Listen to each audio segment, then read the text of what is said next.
It opened with a broken Jaws ride, a King Kong that malfunctioned, and an earthquake simulation that flooded the wrong area. Honestly, for a park that was supposed to put Disney in its place, the first year was quite the start. What came after? Decades of competition, innovation, Harry Potter, and a brand new theme park that redefined what a theme park could be, is a story worth knowing. This is the entire story of Universal Studios Florida. The long road to opening day.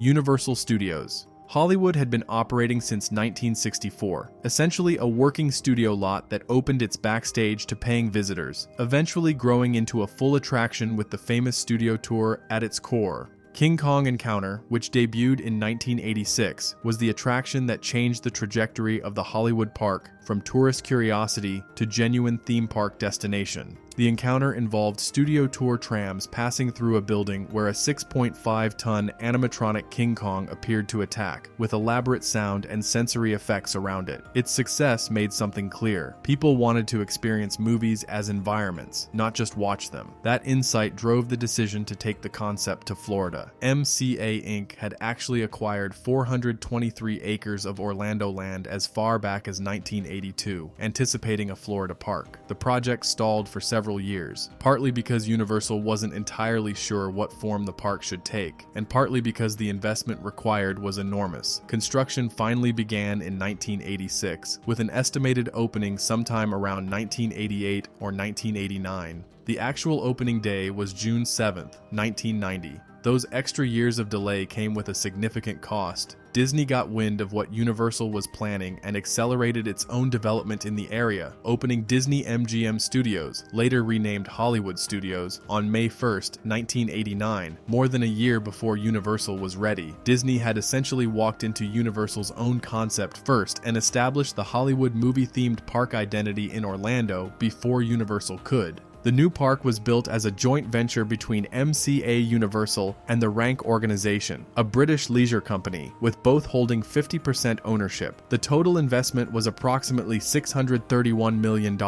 Steven Spielberg himself was present for the opening ribbon-cutting ceremony, which was appropriate given that several of the park's attractions were based on his films. E.T. Adventure and Jaws both drew directly from his work. The tagline was, "Ride the movies," and the ambition was to give visitors access, not just to movie-themed attractions, but to an active, working production facility. Sound stages on site would host actual film and television production, and guests touring certain areas might conceivably witness real entertainment being made. That studio lot concept was central to the original pitch and gave Universal Studios Florida a distinguishing character separate from Disney's parks. The idea that this was a real working industry brought to life rather than a themed fantasy environment. The opening attractions included Jaws, Earthquake, The Big One, Kongfrontation, The King Kong Ride, A Murder, She Wrote mystery theater show, E.T. Adventure, Ghostbusters Spooktacular, The Fantastic World of Hanna-Barbera, and a stunt show called The Wild, Wild, Wild West. It sounded impressive on paper. In practice, a significant portion of these attractions were not fully functional on opening day, and several of them broke down repeatedly in the weeks that followed. A day one ticket to Universal Studios Florida cost $29.75 for adults and $23.75 for children, a price that now seems extraordinary given what was actually working on that particular day. Visitors who showed up in June 1990 expecting the full advertised experience often found themselves redirected, entertained by performers, or handed refunds. It was not a polished start. The rocky early years. The first year of Universal Studios. Florida's operation is one of the more entertaining chapters in theme park history, depending on whether you were a paying visitor or just reading about it afterward. Jaws, one of the flagship attractions, broke down so frequently in its original form that Universal was essentially forced to shut it down indefinitely. The ride involved boats traveling through a bay setting while a mechanical shark attacked, which sounds straightforward until you realize how much can go wrong with large animatronic fish in moving water. The original version was an engineering disaster. The mechanisms that controlled the shark's movements were too complex, the hydraulics too unreliable for the demands of continuous daily operation at theme park volumes. The attraction was closed for over a year, then completely rebuilt with a substantially simplified version of the shark effects before reopening in 1993. The downtime was bad enough that Universal reportedly offered refunds to visitors who had specifically come for Jaws and found it closed. For a park that had marketed the ride as one of its marquee experiences, this was not ideal.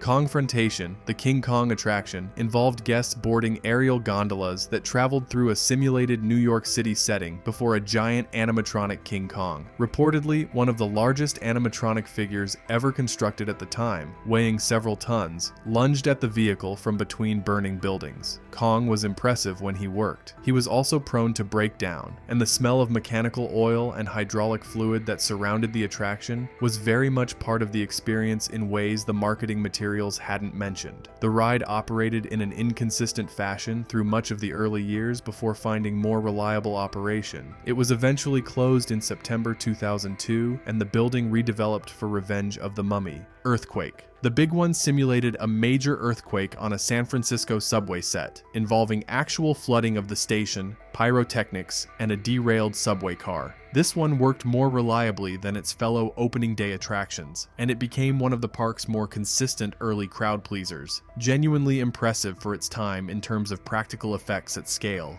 The attraction ran in this form until 2007, when it was eventually retired and the building repurposed for Disaster, a show-style experience hosted by Christopher Walken. Back to the Future. The ride opened on May 2, 1991, and it genuinely changed the park's trajectory. It was a flight simulator ride housed inside a recreation of Doc Brown's Institute of Future Technology, with vehicles that pitched and rolled in sync with large-format film projected on a massive dome screen. Guests rode in DeLoreans chasing Biff Tannen through time, and the combination of physical motion and visual immersion was genuinely thrilling in a way that the animal encounter rides weren't. The attraction gave Universal its first genuine must-do experience, the kind of thing people planned visits specifically around and talked about afterward. It ran continuously and reliably from 1991 until March 30, 2007, when it was closed to make way for the Simpsons ride, which opened in 2008 using the same building and a completely different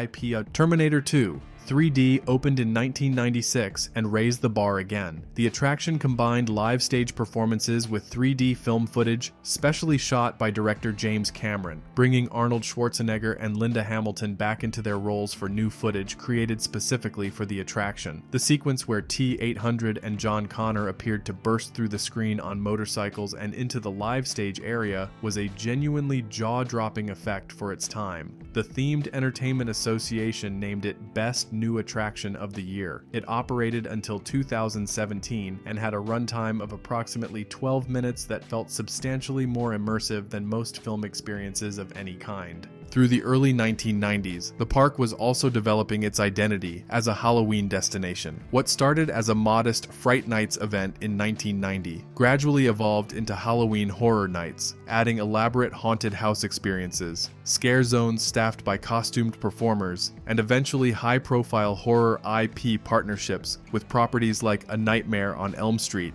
Friday the 13th, The Walking Dead, and Stranger Things. By the 2000s, Halloween Horror Nights had grown into one of the most respected seasonal horror events in the world, drawing visitors who came specifically for the October event rather than for the regular park experience. Islands of Adventure and the resort that almost wasn't.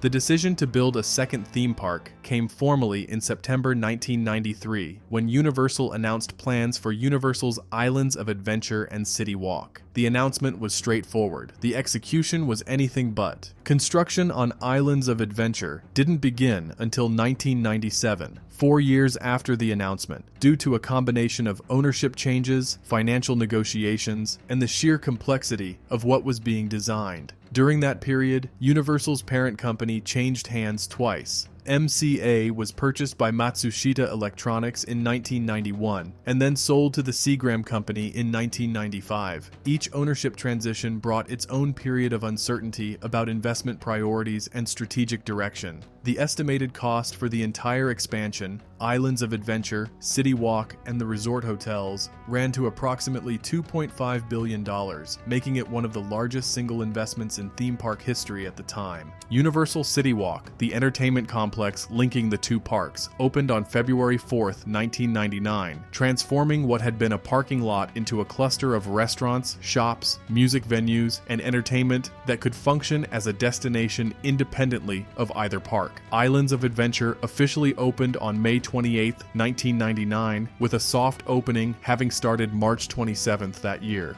The initial branding of the expanded resort as Universal Studios Escape was a miscalculation that the company fairly quickly recognized. Guests were confused about whether Islands of Adventure was a separate park or an expansion of Universal Studios Florida. The marketing was completely revamped in 2001. The resort was renamed Universal Orlando Resort, and the two parks were clearly communicated as distinct, separately ticketed destinations. First, Loews Portofino Bay Hotel opened in September 1999, followed by the Loews Hard Rock Hotel in 2001 and Loews Royal Pacific Resort in 2002, giving the resort the multi-night accommodation infrastructure it needed to compete with Disney World's sprawling hotel ecosystem. Islands of Adventure opened with a design concept fundamentally different from the original park, where Universal Studios Florida was organized around the movie studio theme, New York streetscapes, San Francisco settings, Hollywood staging. Islands of Adventure was built around distinct themed islands surrounding a central lagoon, each representing a completely different world. Marvel Superhero Island, Toon Lagoon, Jurassic Park, The Lost Continent, and Seuss Landing each had their own visual identity, soundscape, food, and merchandise. The approach created something closer to the experience of entering genuinely different environments in sequence rather than variations on a single theme. The Amazing Adventures of Spider-Man, which combined physical ride motion with 3D film in a trackless dark ride format, was immediately recognized as one of the most technically ambitious attractions ever built anywhere. Dueling Dragons, two intertwined inverted roller coasters that passed within feet of each other at high speed, was exactly the kind of high-intensity experience that differentiated Universal from the more family-focused Disney parks. The Jurassic Park River Adventure sent guests down a 75-foot drop as a T-Rex lunged at their boat in the closing seconds. Despite all of this, attendance in the early years after the expansion didn't reach the levels Universal had projected. Disney remained dominant in Orlando by a significant margin. Universal kept building, kept upgrading, but through the early 2000s, the company was in genuine competition with something that had a 3-decade head start and a brand loyalty measured in childhood memories rather than just attraction quality. The decade that changed everything, Harry Potter.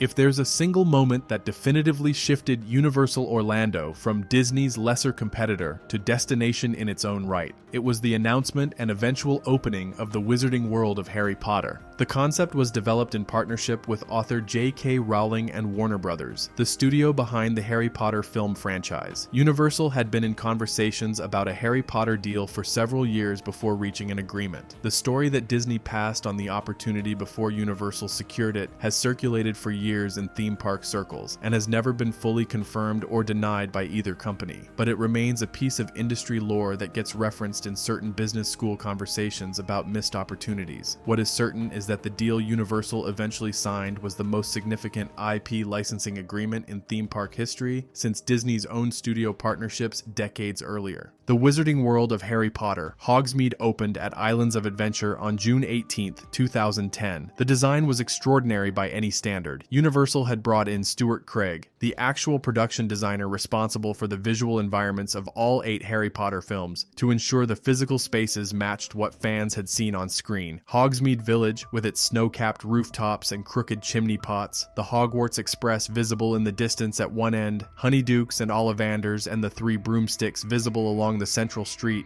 reproduced the film sets at full scale. If you had grown up with these films, walking into Hogsmeade for the first time produced a specific category of experience that theme park attractions don't often achieve. The genuine sense of having stepped into something you'd previously only seen. Hogwarts Castle dominated the skyline of the entire land and housed Harry Potter and the Forbidden Journey. The ride was one of the most ambitious ever built, a combination of physical set pieces, animatronic figures, and film footage that put riders on the apparent back of broomsticks alongside Harry, Ron, and Hermione, flying over the Quidditch pitch, encountering Dementors and the Whomping Willow, and eventually escaping through the castle. The ride system was entirely new, a KUKA arm robotic vehicle that could pitch and yaw in any direction while simultaneously moving through the physical space of the castle interior, allowing guests to face upward, downward, or sideways, depending on what the story demanded. The effect on Universal Orlando's attendance was immediate and dramatic. Hotels in the area sold out for months after opening. Wait times for Forbidden Journey regularly exceeded 3 hours, and Universal implemented systems to manage demand that would not become standard industry practice for years. Visitors who had never previously considered Universal as a primary Orlando destination began booking trips specifically around Harry Potter, creating a new category of theme park visitor defined by franchise fandom rather than general theme park enthusiasm.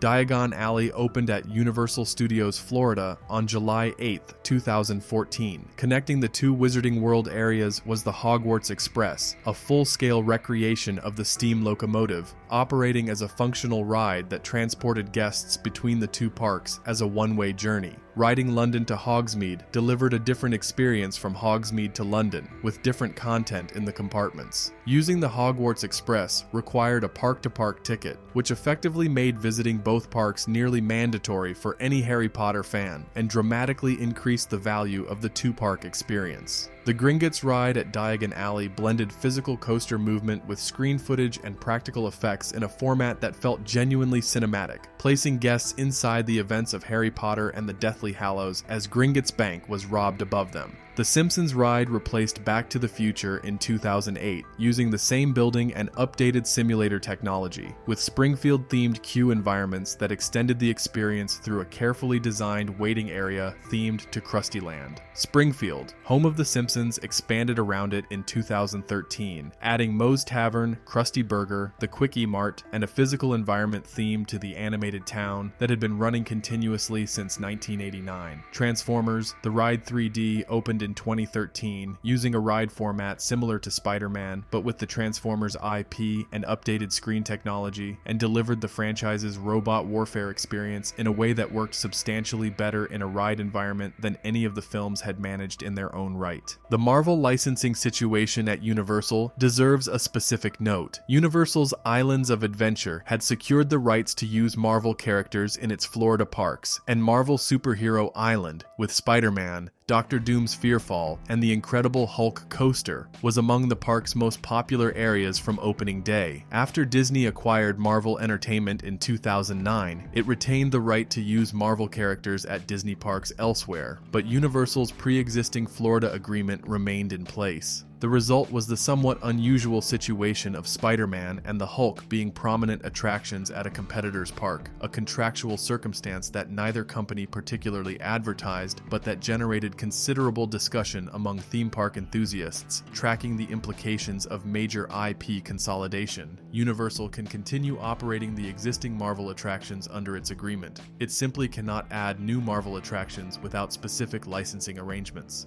Ownership, competition, and the expansion era. The Rank Group sold its 50% ownership stake in Universal Orlando to the Blackstone Group in June 2000 for $275 million. Blackstone held that stake through a sustained period of attraction development and brand evolution before selling it to NBC Universal in 2011 for $3.165 billion, a remarkable return on an 11-year investment that reflected exactly how much the Harry Potter deal and the broader strengthening of the resort had changed its market value. NBC Universal, itself owned by Comcast after Comcast's 2011 acquisition of the company from General Electric, gave Universal Orlando the kind of stable, long-term corporate parent it had never quite had through its years of shifting ownership between MCA, Matsushita, Seagram, and Vivendi. Under Comcast ownership, the resort began a sustained investment cycle that went well beyond anything it had previously attempted. Revenge of the Mummy opened in 2004 in the former Confrontation building. It became one of the most beloved indoor roller coasters in Florida, a steel coaster with a psychological thriller pacing, extended periods of genuine darkness, and a twist-ending sequence that sent riders backward in the dark after they believed the ride had concluded. It remains a model for how a theme park ride can use story structure to enhance the physical sensation of a coaster. Men in Black: Alien Attack opened in 2000 as an interactive shooter ride built around the Will Smith and Tommy Lee Jones film franchise, giving guests laser guns and a competitive score system across a New York City environment themed to alien containment. Hollywood Rip Ride Rocket opened in 2009 as a signature steel coaster with a vertical lift hill and an on-ride music selection system. Riders could choose from dozens of songs across multiple genres to play through speakers on their seat during the ride. The coaster loops around the exterior of the park's production area at heights visible from the surrounding roads, giving Universal Studios Florida a dramatically visible new landmark on the Orlando skyline. Fast and Furious Supercharged opened in 2018, replacing the Disaster attraction in the former Earthquake building. Minion Land opened in the summer of 2023, transforming the production central area with attractions and themed environments centered on the Despicable Me franchise. The area's centerpiece, Despicable Me Minion Mayhem, became one of the most ridden attractions in the park. A motion simulator experience with extensive queue theming and a broad enough age appeal that it worked for families across the full spectrum of ages. Each new addition updated the park's relevance to current pop culture, while the original movie studio framing became less prominent and eventually more of a background context than an active identity. Epic Universe and what comes next. Universal Epic Universe opened on May 22, 2025, and represented the most significant new theme park to open in the Orlando market since Disney's Animal Kingdom in 1998. Built on land south of the existing Universal Orlando campus, the new park cost an estimated $7 billion to construct and occupied roughly 750 acres, significantly larger than either Universal Studios Florida or Islands of Adventure individually. It opened with 5 themed worlds: the Wizarding World of Harry Potter, Ministry of Magic, Super Nintendo World, How to Train Your Dragon, Isle of Berk, Celestial Park, and Universal Monster, Unmasked. The Ministry of Magic area focused on the 1920s Parisian setting of the Fantastic Beasts franchise and the Ministry of Magic from the main Harry Potter films, introducing environments and stories that connected to but didn't duplicate Hogsmeade and Diagon Alley. The flagship attraction, Harry Potter and the Battle at the Ministry, placed guests inside the events of Harry Potter and the Order of the Phoenix as they traveled through the Ministry building in magical lifts. Super Nintendo World replicated the Mario Kart and interactive power-up band experience that had already proven enormously popular at Universal Studios Japan and Universal Studios Hollywood, making it available on the East Coast for the first time. How to Train Your Dragon, Isle of Berk, brought DreamWorks Animation into Universal's theme park footprint in a land that centered on a Viking village environment and a coaster themed to Dragon Flight. Universal Monster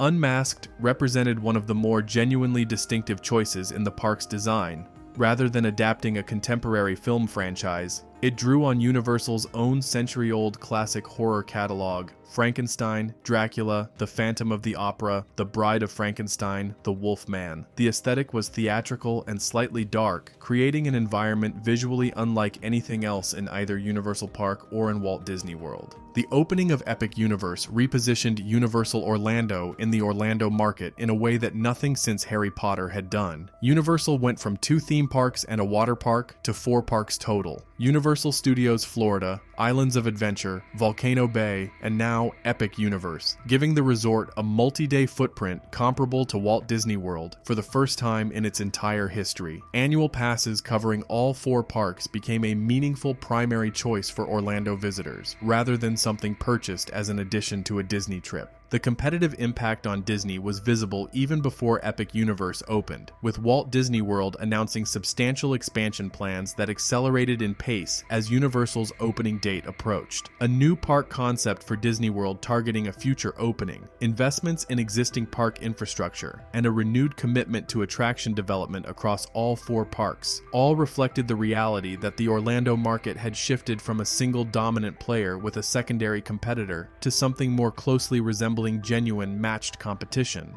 From a park that opened in 1990 with a malfunctioning shark and a King Kong that smelled like hydraulic fluid, to a resort operating 4 theme parks, 11 hotels, and a water park, generating hundreds of millions in annual revenue and drawing tens of millions of visitors per year. The trajectory of Universal Studios Florida is one of the more unlikely success stories in American entertainment history. The opening day ticket cost $29.75. The opening of Epic Universe cost somewhere in the range of $7 billion.